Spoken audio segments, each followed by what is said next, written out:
So, good afternoon, students. This is Arvind, Assistant Professor, Department of DBS IT Kavali. So, in the previous sessions, I discussed about some terminologies of armature winding. Those are conductor, coil side, coil span, different types of armature windings is also there, like single layer winding, double layer winding, concentrated and distributed winding, full pitched winding, short pitched winding, and integral slot winding and fractional slot winding like this. And now I am going to discuss the very important topic in this chapter, that is armature reaction. So actually armature reaction simply shows the effect of armature field on the main field. Okay. So the armature reaction simply shows the effect of armature field on the main field. Okay. In other words, we have one more thing, that is the armature reaction represents the impact of the armature flux on the main field flux. Okay, or in simple words, we will call it as armature reaction in DC machine is basically the effect of armature flux on the main field flux. This is the basic definition of armature reaction, and we have some effects is there. The armature flux causes two effects on the main field flux. Okay, the armature flux causes two effects on the main field flux. Those are, first one is the armature reaction distorted the main field flux, or it reduces the magnitude of the main field flux, or it demagnetizes or weakens the main flux, or it cross magnetizes or distorts the main flux. So these are the two effects caused by the armature flux on the main field flux. Okay, these two, it demagnetizes or weakens the main flux, or it cross magnetizes or distorts the main flux. Okay, first one, that is the reduction in main flux per voltage reduces the generated voltage.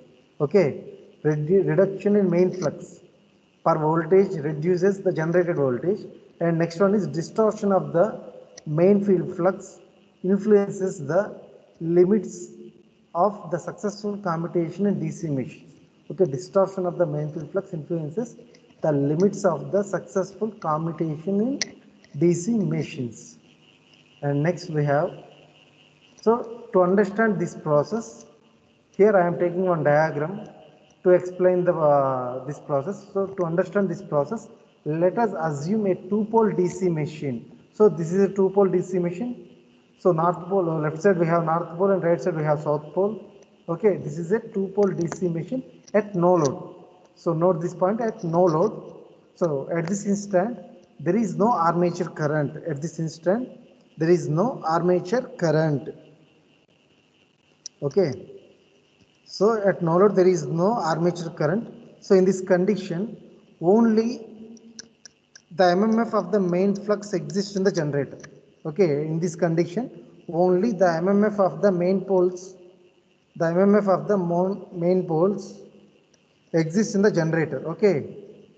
So whenever we taking the two-pole DC machine at no load, so at that instant there is no armature current. So at that time we have only the MMF on the main poles. MMF on the main poles exists in the generator. Okay, the MMF flux is uniformly distributed among the magnetic axis. So this one is the magnetic axis we have. Okay, so in between the poles we have one magnetic axis. Okay, that is, we have this one. Okay, this is the rotating magnetic. We have one rotating magnetic field. In that one we have the magnetic axis.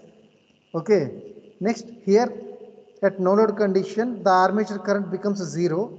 So in this condition only the MMF means magnetomotive force. MMF is nothing but a magnetomotive force. So only the MMF of the main poles exists in the generator. So the MMF flux is uniformly distributed along the magnetic axis. So the magnetic axis means the central line between the north and south pole. The central line between the north and south pole, that is the magnetic axis. Okay. Between the north pole and south pole. So the arrow in the below given image shows the direction of the magnetic flux. So this one, it gives the direction of the magnetic flux. Okay, these lines gives the direction of magnetic flux. Okay, so the magnetic neutral axis That is the magnetic neutral axis, nothing but MNA, magnetic neutral axis or plane is perpendicular to the axis of the magnetic flux. Okay, here, so by using this we will take the net or resultant flux of the system can be taken as a straight horizontal line. So if you observe this characteristic diagram we drawn, okay, here I am taking 2 points O and A. Okay, so here the net or resultant flux of the system can be taken as a horizontal straight line OA. So this one, this blue line, horizontal blue line OA, and shown in phasor this like this. So the net or resultant flux of the system can be taken as a straight horizontal line OA. Also at that instant the magnetic neutral axis, that is MNA, magnetic neutral axis MNA of the machine is coincide with the geometrical neutral axis. That means MNA of the machine is coincide with the GNA of the machine. Okay, at that time as the MNA is always perpendicular to the net flux. So as the MNA is always perpendicular to the net flux. So here MNA is the magnetic neutral axis, GNA is the geometrical neutral axis. And next we have this one. Now when the DC machine is loaded. So up to now we discussed about at no load condition, and now when the DC machine is loaded, here current flows in the armature winding. In the previous case there is no current flow in the armature, but here now when the DC machine is loaded, at that time current flows in the armature winding. So this armature current set up armature flux. Okay, this armature current set up armature flux. So with field windings unexcited, the flux can be shown as vertical line across the armature conductors. And next the conductors on the left side of the MNA. So we have the MNA in the left side of the north pole, so right side to the north pole.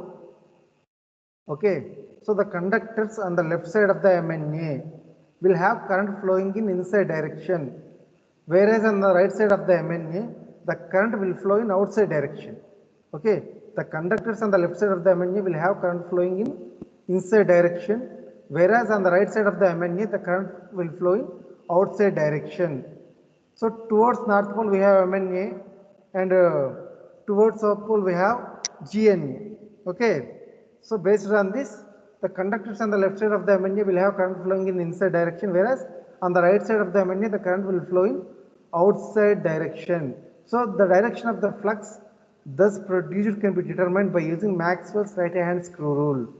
So the direction of the flux thus produced can be determined by using the Maxwell's right hand screw rule. Here we are using Maxwell's right hand screw rule. So here the direction of the flux will be determined.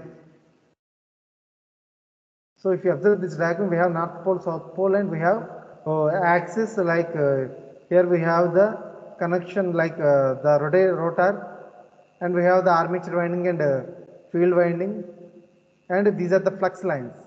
So these dotted lines and crossed lines, these are all flux lines. Okay. So the direction of the flux will be determined by using the Maxwell's right hand screw rule. Here the resultant flux of the system is a straight vertical line. So before previously you already seen that the characteristic diagram, that is OA, it is the horizontal line, horizontal blue line. Here the resultant flux of the system is a straight vertical line OB. Here the resultant flux of the system is a straight vertical line OB. Here note that the magnitude of OB will always be less than OA. Okay, note that the magnitude of OB will always be less than OA, since the cause of armature flux is field flux. Okay, since the cause of the armature flux is field flux, and it is known to us that effect is always less than cause. Okay, here armature flux is the effect and field flux is its cause. Okay, so by using the above characteristic diagram or phasor diagram, note that the magnitude of OB will always be less than OA. That is in the previous condition, OA. Since the cause of the armature flux is field flux. Okay, since the cause of the armature flux is field flux, and it is known to us that effect is always less than cause. We already know that the effect is always less than cause. Here armature flux is the effect and field flux is its cause. Okay. And next, an examination to the above two phasors. Okay, we are taking the two phasors in the same diagram. So we will take a examination to the previous two phasors here. So that means an examination to the above two phases reveals that the path of armature flux is perpendicular to the main field flux. So here in x-axis we have the field flux, in the y-axis, in the vertical axis we have the armature flux. So that means the path of the armature flux is perpendicular to the main field flux. Perpendicular means 90 degrees, exactly 90 degrees. Okay. In other words, the path of the armature flux crosses the path of the main field flux. Okay. In other words, the path of the armature flux crosses the path of the main field flux. Okay. You will see in this diagram that one. So thus the effect of armature flux on the main field flux is entirely cross magnetizing. Okay. That means, in other words, the path of the armature flux crosses the path of the main field flux. It crosses. Okay. That means, thus the effect of armature flux on the main field flux is entirely cross magnetizing. Okay. And it is for this case that the flux produced by armature MMF is also called as cross flux. Okay. So this is cross magnetizing effect. This is one of the effect. Okay. Next, when the current flows in both the armature and field windings. So in the previous case, only in the armature winding the current flows. At now there is no current flow in armature winding. When load is connected to the DC machine, two-pole DC machine, we have a current flow in the armature winding. But here we will consider when the current flows in both the armature and field windings. So the resultant flux distribution is obtained by superimposing these two fluxes. So if you see this diagram, we have one is field flux, one is armature flux. We are adding these two here. Okay, A, B diagrams. So we are adding these two. Okay, combining these two, we have this. Okay. So when the current flows in both the armature and field windings, the resultant flux distribution is obtained by superimposing these two fluxes. So that means, like this we have the resultant flux is here like this. So these are the two poles, and MNA GNA is there, and leading pole tip, trailing pole tip is also there, and resultant flux is there, and this is the characteristic diagram for that one.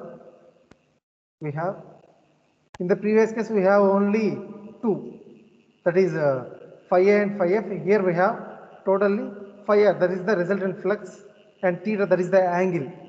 Okay, here we have the four colors. So blue line indicates the field flux, and this color indicates the armature flux, and this black line indicates the resultant flux, and this theta line indicates the angle of this condition.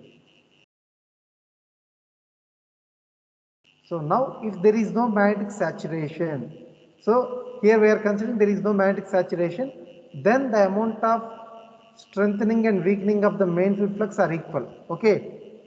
If there is no magnetic saturation, then the amount of strengthening and weakening of the main field flux are equal, and the resultant flux per pole remains unaltered. That means there is no change in the resultant flux from its no load value. From its no load value, there is no change in the resultant flux. Okay. So actually the magnetic saturation does occurs, and as a consequence, so actually the magnetic saturation does occurs, and as a consequence the strengthening effect is less as compared to the weakening effect. Okay, the strengthening effect is less as compared to the weakening effect, and the resultant flux is decreased from its no load value, and the resultant flux is decreased from its no load value. This is called demagnetizing effect of armature reaction. Previously we seen that the cross magnetizing effect, and here we are seeing that demagnetizing effect of armature reaction. It is occurred because of the magnetic saturation does occurs and as a consequence the strengthening effect is less than compared to the weakening effect, and the resultant flux is decreased from its no load value. This is called demagnetizing effect of armature reaction. So when the machine is run loaded, so MNA will shift from GNA of the machine.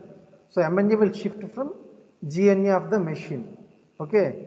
And next, the resultant shift is completely dependent on the magnitude of armature current. So here when the machine is loaded and running, so at that time MNA will shift from GNA of the machine. Okay, at that time the resultant shift is completely dependent on the magnitude of armature current. Thus, greater the value of armature current, greater is the shift of MNA from GNA. Greater is the shift of MNA from GNA when the greater the value of armature current.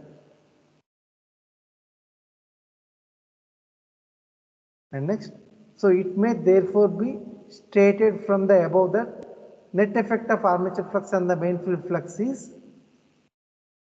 first one is to distort the main field flux. Okay, to distort the main field flux, thereby causing non-uniform distribution of flux under the main poles. Okay, net effect of armature flux on the main field flux, we have first one to distort the main field flux, thereby causing non-uniform distribution of flux under the main poles. And next, to shift the MNA in the direction of the rotation for a generator. To shift the MNA in the direction of the rotation for a generator and against the direction of rotation for a motor.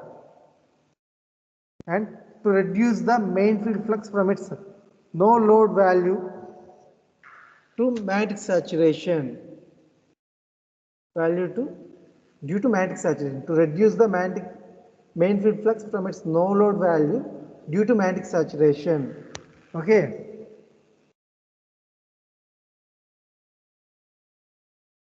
And next is demagnetizing and cross magnetizing ampere turns. So these are all very important to solve the problems in the coming concepts. So here demagnetizing and cross magnetizing ampere turns. So if you observe these equations, so here I am taking demagnetizing ampere turns per pole. So that is equal to theta m by 360 into Iz. Okay, demagnetizing ampere turns per pole is equal to theta m, that is the mechanical degrees. Theta m, that means mechanical degrees by 360 into I into Z. So here ATD per pole, that is the armature turns per pole, is equal to Zi into theta m by 360. So demagnetizing ampere turns per pole is equal to Zi into theta m by 360. So here Z is the total number of conductors, I is the current. Okay. At the same time, cross magnetizing ampere turns per pole is equal to half into Zi of 1 by P minus 2 theta m by 360. This is the formula for cross magnetizing ampere turns. So from this I am taking Zi of 1 by 2P minus theta m by 360. By solving this 1 by 2 into Zi of 1 by P minus 2 theta m by 360, we have Zi of 1 by 2P minus theta m by 360.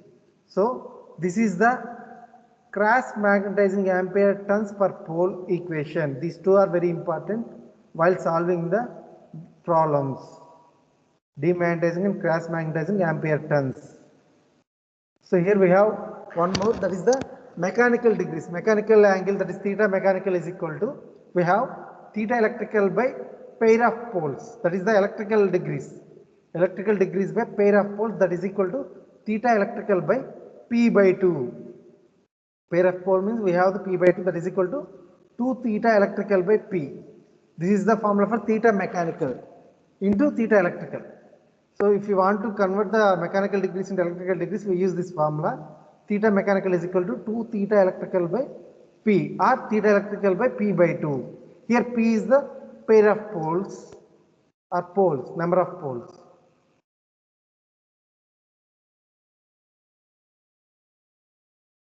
Next we have methods of armature reaction. Methods of armature reaction.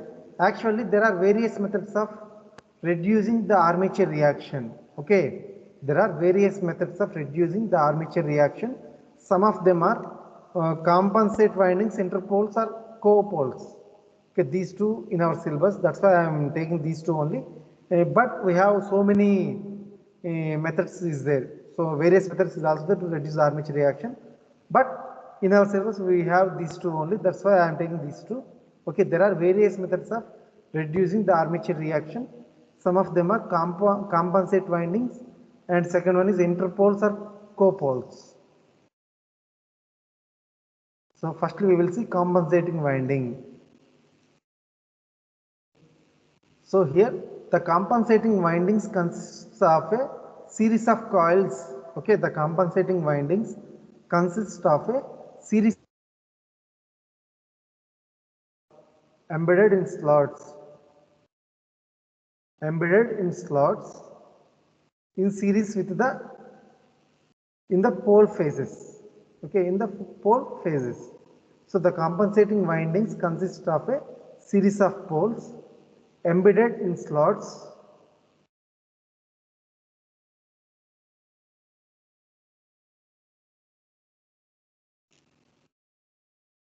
sorry, small interruption. Okay, the compensating windings consists of a series of coils embedded in slots in the pole phases. In the pole phases. So these coils are connected in series with the armature. Okay, these coils are connected in series with the armature in such a way that the current in them flows in opposite direction to the flowing in armature conductors directly below the pole shoes. Okay, actually we are using the coils. So these coils are connected in series with the armature winding. Okay, in such a way that the current in them flows in opposite direction to that flowing in armature conductors directly below the pole shoes. The series connected compensating windings produce a magnetic field. Okay, the series connected compensating windings produce a magnetic field which varies directly with the armature current. Okay, which varies directly with the armature current, and as the compensating windings are wound to produce a field.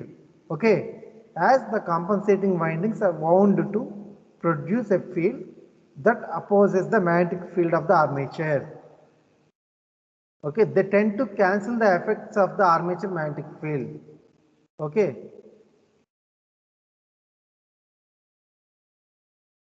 so this is the compensating winding we have. Okay, so this is the compensating winding. Here the coils are connected in series with the armature winding. So these are the different poles we have, and these are the armature winding, and these are the field winding we have. For the stationary we have one winding, and for the rotor we have one winding, and this arrow gives the rotation of the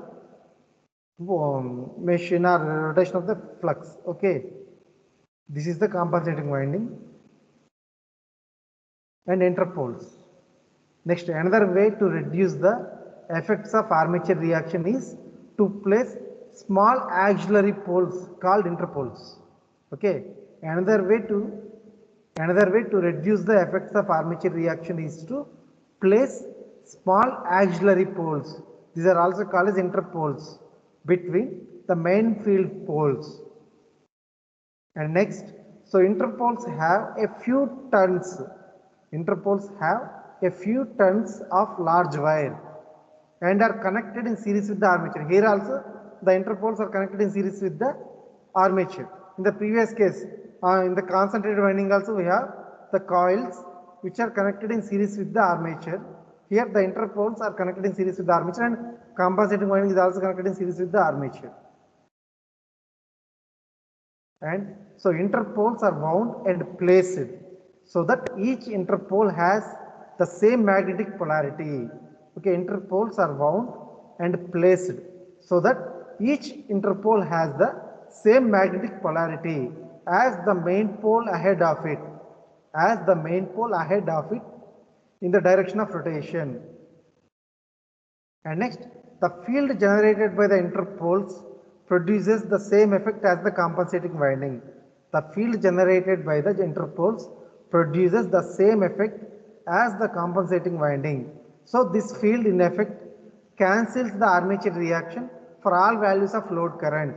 Okay, this field in effect cancels the armature reaction for all values of load current.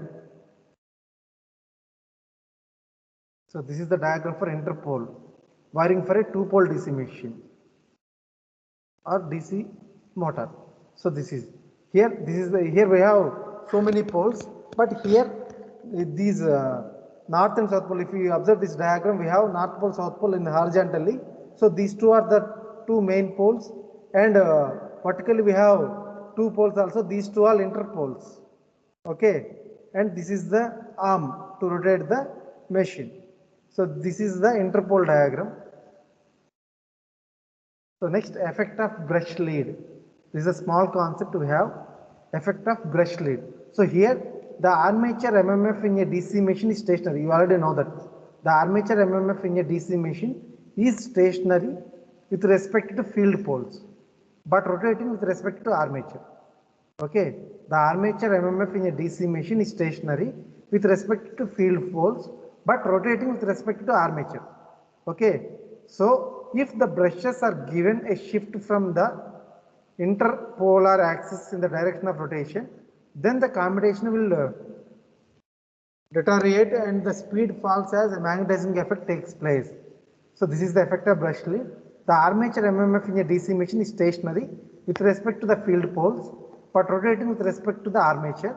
So if the brushes are given a shift from the interpolar axis in the direction of rotation, then the commutation will deteriorate and the speed falls as magnetizing effect takes place. Okay, next we have the commutation. I will discuss the commutation concept in the next class.